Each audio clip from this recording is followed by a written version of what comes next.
ಮಹಾರಾಷ್ಟ್ರದ ರಾಂಚಿಯಲ್ಲಿ ಆದ ಒಂದು ಘಟನೆ. 7 ಜನ ಅಣ್ಣಂದಿರು ತನ್ನ ಸ್ವಂತ ತಂಗಿಯನ್ನೇ ಕೊಂದು ತಿಂತಾರಂದ್ರೆ ಇದು ನೀವು ನಂಬ್ತೀರಾ? ಹೊಸದಾಗಿ ಯಾರು ಚಾನಲ್ ನೋಡ್ತಾ ಇದ್ದೀರಾ ಅವರು ಬೇಗನೆ ಈ ಐಡಿನ ಫಾಲೋ ಮಾಡ್ಕೊಂಬಿಡಿ.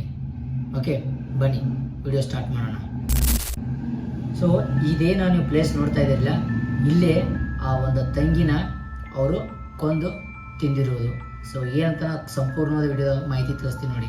ಮನೆಯಲ್ಲಿ ರೆಡಿ ಮಾಡಿ ತರಕಾರಿಗಳನ್ನ ಹೆಚ್ಚಿ ಅಡಿಗೆ ಮಾಡಕ್ಕೆ ಸ್ಟಾರ್ಟ್ ಮಾಡ್ತಾಳೆ. ತರಕಾರಿಗಳನ್ನ ಕಟ್ ಮಾಡುವಾಗ ತನ್ನ ಬಳ್ಳನ್ನು ಸುಧಾ ಕಟ್ ಮಾಡ್ಕೊಂಡ್ಬಿಡ್ತಾಳೆ. ಕಟ್ ಮಾಡ್ಕೊಂಡಾಗ ಏನಾಗುತ್ತೆ, ಅಲ್ಲಿ ಆಕೆ ಬ್ಲಡ್ ಎಲ್ಲ ಅಲ್ಲೇ ಬೀಳ್ತಾ ಇದೆ. ಸೊ ಅದನ್ನ ಅಣ್ಣನಿಗೆ ಗೊತ್ತಾಗಬಾರ್ದಂತ ಅದರಲ್ಲೇ ಮರಿ ಮುಚ್ಚಕ ಪ್ರಯತ್ನ ಪಟ್ಟಾಗ ಸೊ ಕಂಪ್ಲೀಟ್ ಆಗಿ ಅಡಿಗೆನ ರೆಡಿ ಮಾಡಿ ಅದು ಬ್ಲಡ್ ಅದರಲ್ಲಿ ಮಿಕ್ಸ್ ಮಾಡ್ಕೊಂಡು ಆ ಊಟನ ಅಣ್ಣಂದಿರಿಗೆ ಹಂಚಿಬಿಡ್ತಾರೆ. ಅವಾಗ ಅಣ್ಣಂದಿರು ಏನಂತಾರು, ತಂಗಿ ಮೊದಲಿನಕ್ಕಿಂತ ಇವಾಗ ಅಡಿಗೆ ರುಚಿಯಾಗಿತ್ತು ಅಂತ ಹೇಳ್ತಾರೆ. ಅವಾಗ ತಂಗಿ ಯಾವುದೇ ರೀತಿ ಮಾತಾಡದೆ ಸೈಲೆಂಟಾಗಿ ಇಟ್ಬಿಡ್ತಾಳೆ. ಸೈಲೆಂಟಾಗಿ ಇದ್ದಾಗ ತಂಗಿಯು ಸ್ವಲ್ಪ ಅಲ್ಲೇ ಸೈಡ್ ಮೇಲೆ ನಿಂತಾಗ ಒಬ್ಬ ಅಣ್ಣ ಆಕೆ ಬಳ್ಳನ್ನ ನೋಡ್ತಾನೋ, ಆ ಬಳ್ಳ ಕಟ್ಟಾಗಿದ್ದ ನೋಡಿ ಅವಾಗ ಅರ್ಥ ಮಾಡ್ಕೊತಾರೋ ಈ ಒಂದು ಅಡಿಗೆ ಟೇಸ್ಟ್ ಆಗೋ ಕಾರಣ ಇವರ ದೇಹದಲ್ಲಿರುವ ನಮ್ಗೆ ರಕ್ತ ನಮಗೆ ಸಿಕ್ಕಿದ್ದು ಅದೇ ಅಡಿಗೆ ಟೇಸ್ಟ್ ಆಗಿದೆ ಅಂತ ಪ್ಲಾನ್ ಮಾಡಿ ಅವ್ರು ಅನ್ಕೋತಾರೋ, ನನ್ನ ತಂಗಿ ಇಷ್ಟೇ ರುಚಿಯಾಗಿತ್ತು ಅಂದ್ರೆ ಆಕೆ ದೇಹವನ್ನು ಇದು ಮಾಡ್ಕೊಂಡು ತಿಂದೀವಿ ಅಂದ್ರೆ, ಕಟ್ ಮಾಡ್ಕೊಂಡು ತಿಂದೀವಿ ಅಂದ್ರೆ ಎಷ್ಟು ರುಚಿಯಾಗಿರ್ಬಾರ್ದು ಅಂತ ಪ್ಲಾನ್ ಮಾಡಿ ಸ್ವಂತ ಅಣ್ಣಂದಿರೇ ಅವ್ರು ಗಾಳಿ ಮಾಡ್ಕೊಂಡು ಅವರಷ್ಟ ತಂಗಿನ ಕರೆಸ್ತಾರೆ.